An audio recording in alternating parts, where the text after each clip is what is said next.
শুরু করিতেছি মহান আল্লাহ পাকের নামে, যিনি পরম করুণাময় এবং অত্যন্ত দয়ালু।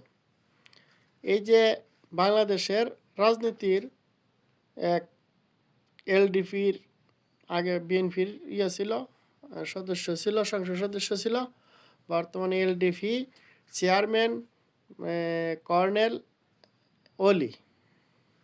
উনি তো ওলি নয়, উনি হচ্ছেন একজন মুক্তিযোদ্ধা এবং সেক্টর কমান্ডার ছিলেন। যাই হোক, উনি একজন কমান্ডার, এই হিসাবে ওনার প্রতি শ্রদ্ধা আছে। যখন মুক্তিযুদ্ধের প্রসঙ্গ আসবে তখন ওনাকে শ্রদ্ধা উনি প্রাপ্য। কিন্তু বর্তমানে তিনি যা করছেন, এই নীতির বিবর্জিত সিদ্ধান্ত, যেটা জামাতের সঙ্গে সে দলে যুক্ত হয়েছে, তাহলে তার মানে কি গোলাম আজম, নিজামি, আহসান মুজাহিদি, তাদের মতাদর্শকে তিনি মেনে নিয়েছেন।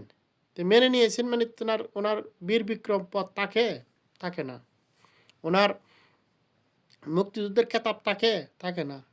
তিনি আরও আগ থেকেই ধীরে ধীরে নীতির বিবর্জিত কথাবার্তা বলে মুক্তিযুদ্ধের থেকে, আদর্শ থেকে বিচ্যুতি হয়েছে।